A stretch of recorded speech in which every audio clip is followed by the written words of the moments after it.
like my mother and my aunt. Take note, though, of the deck canoe. I don't know where you see them in other places, but in this area there was open canoes, quarter decks, and deck canoes.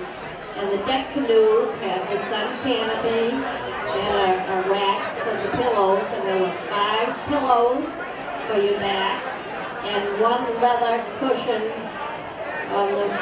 to sit on, and also always a carpet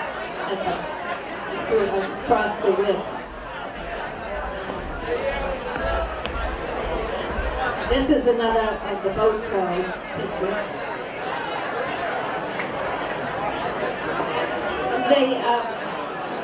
The 26-mile marathon was a major race, but they also had a day of racing and different contests between the bridge and Hayley Beach.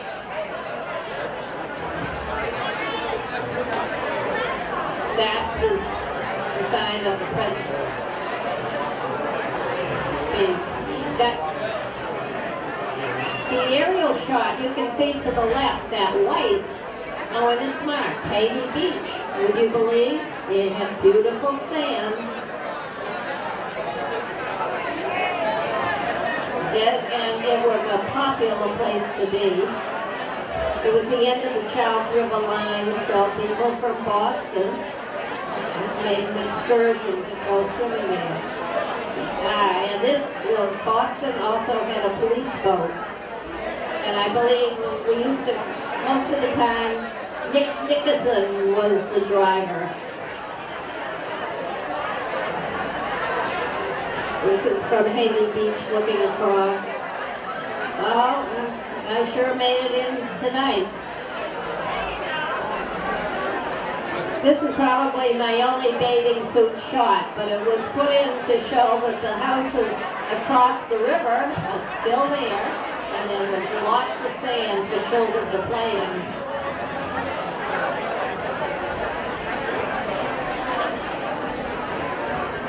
On the left, you can see that there was a lot of skating on the river. And you didn't have to clear the ice either. It was there. Okay. Caledonian Grove is what is now the Boston Trailer Park. And the thing I remember most was the Scotch picnics were there. My porch, I could hear the bands playing.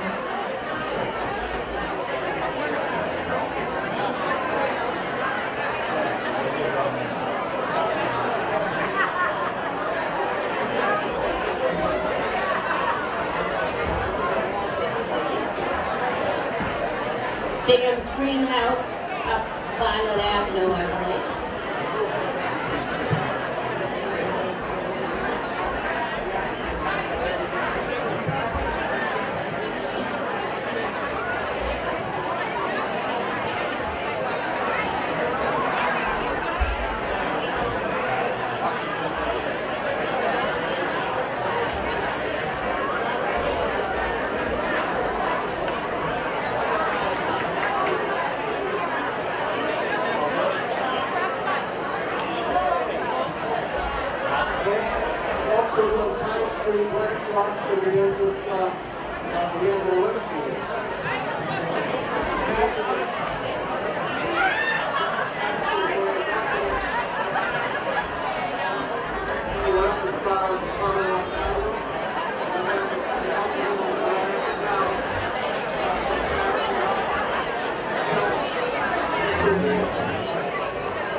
the present-day Stivaleta drivers also, right? In both roads.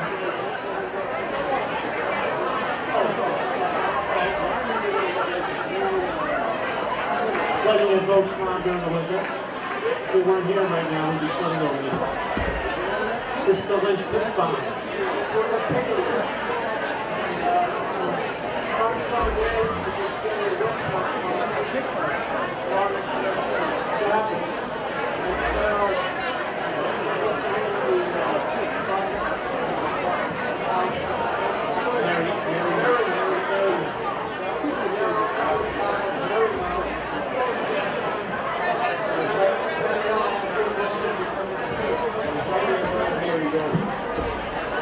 Roseberry Road, Cunningham Road, Lynch Ave.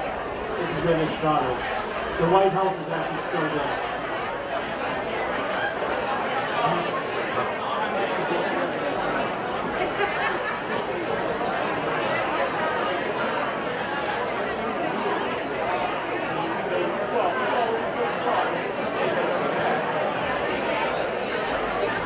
This is a band that sings the Lamb's Church.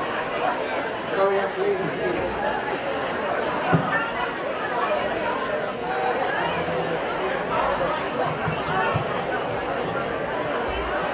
Also, while St. Suzanne's was being built, we used to pray here at Mosley. St. Suzanne's was around 1960.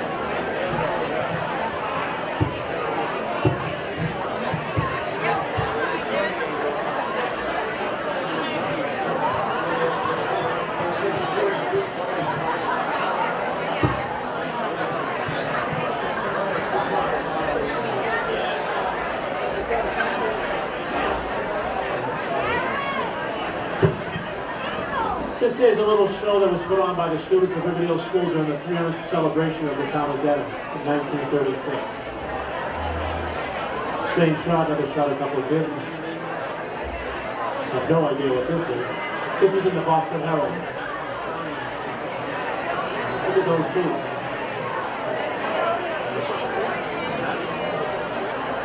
These are just different school shots for kids in the Riverdale School. This is a photo from the Dilshire family, 1934.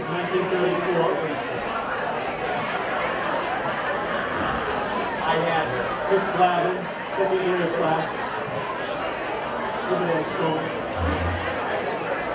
This is the Riverdale Playground, as you can see, 1945. Miss Thompson, anybody here have Miss Thompson? Mr. Gallo, Riverdale School. See Pocket Staples in the background. This singer was a song written about the Charles River. It was played at the world's greatest dance hall, which we're all now presently in. This was the cover sheet to the music. And this is the original mold. It was built in 1905. The entrance was on the side. When you guys walk into the building presently, that whole wing wasn't there.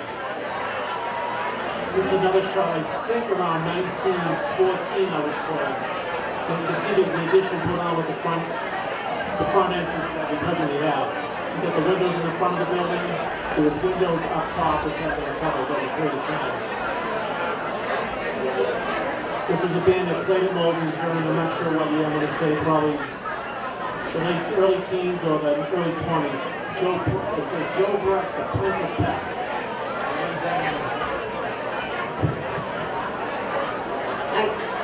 I should say that Mosley's was very good for the canoe business because it was before air conditioning and people used to rent canoes so that they could sit just below the windows of Mosley's and hear the band music.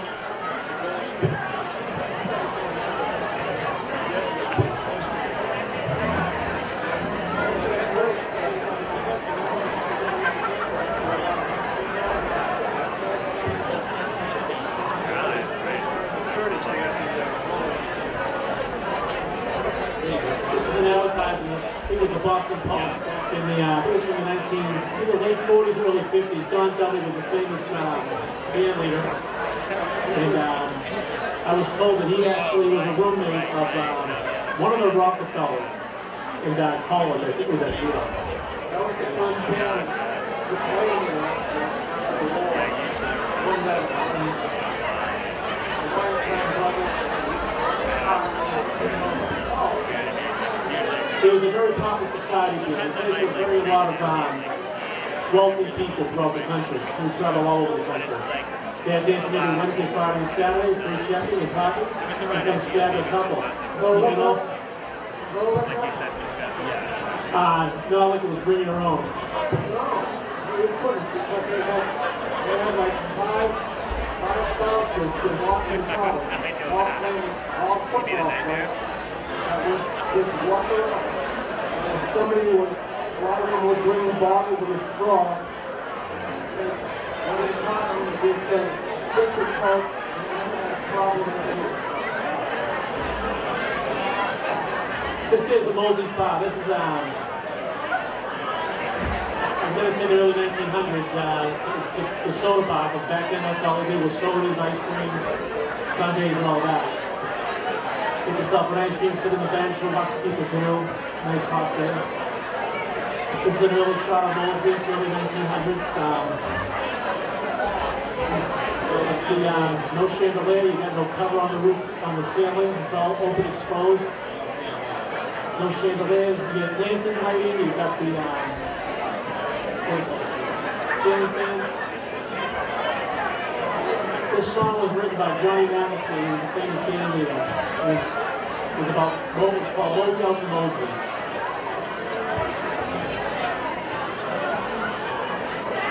This here is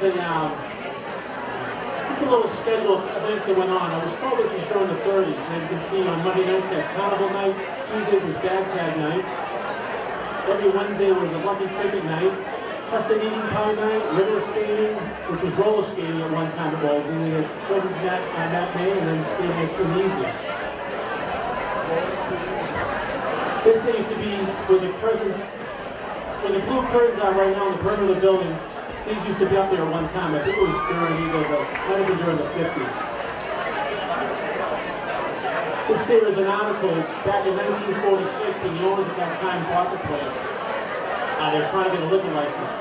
And the story I was told, they wanted to make this the Blindstrom's of the South Shore. Blindstrom's was a famous nightclub in, I think it was South Boston. And they wanted to bring a lot of shows here, but the people in the town of Riverdale, mainly, were all against it. They wanted no liquor, they didn't want no problems here at Mosley's. And then in Riverdale with, let's just say, punks coming in here causing trouble with drinking. This went on for about 2-3 months, right? It was meetings going on fighting it, right? They didn't get the liquor license until 1973, I think it was. The only time if you had an event here, you had to go to the chief of police in the town and get permission from him to have the liquor brought into the establishment. This here is all the veterans in the town of Dedham endorsing the transfer of the liquor license, which actually they were getting the liquor license from one of the barrooms in East Dedham at the time. And these are all the different veterans that were all for the license coming to Mosley's. This shot here is, you see Harry Amos, the Esso gas station. That's where the Getty gas station is now. And to the left of it is where the Spring Street Canoe House, which was also called the Riverdale Recreation Center. And we had bowling, the tabletop bowling. The falling lanes were pretty long and utilities table.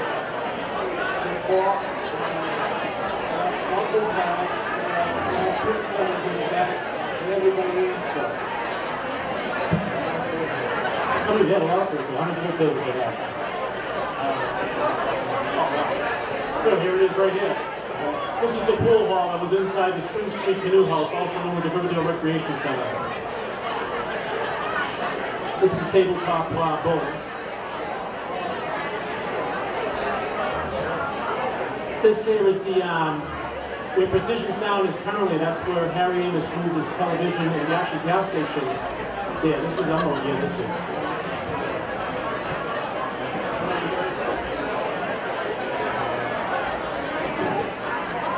This is just an advertisement. There was some different events that went on in Riverdale and those people advertised. You see the Charles River Hotel.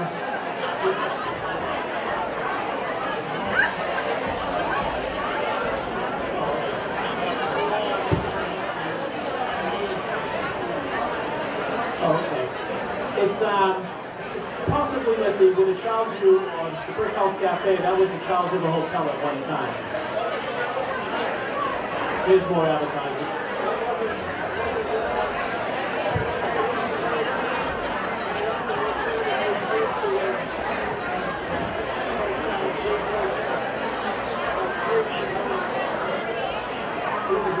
I know they changed The brick house up the street where I still live, I believe, was the hotel. Because when my father bought it, I remember there was a long bar in the basement. And I think it had rather a reputation during Prohibition days. And when my mother saw it, she said, that's the first thing that goes. It's probably called the No-Tell Motel.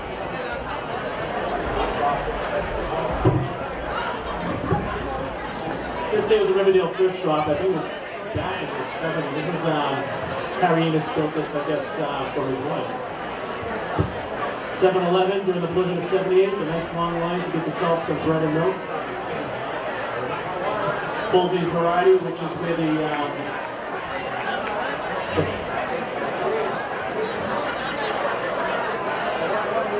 this is where Fifth Street Deli is presently. Gagliards, back, I think it was in the maybe the early '60s, all lit up in neon. This is the Holiday Lanes, which is where the Toyota dealership is now. This is Gagliards when it caught on fire in 1978.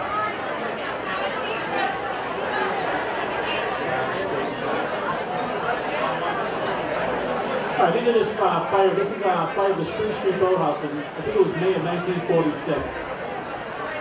It was in the afternoon when it caught on fire.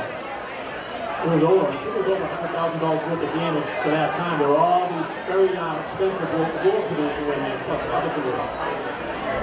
There's another shot. Another shot there. This is a gas station that was actually in the parking lot of the Gagliards.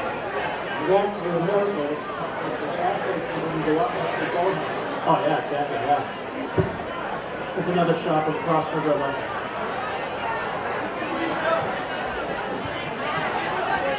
That's the bridge after the 1940 fire.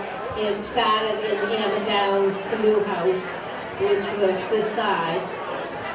My bedroom had been the second floor and the window on the right-hand side.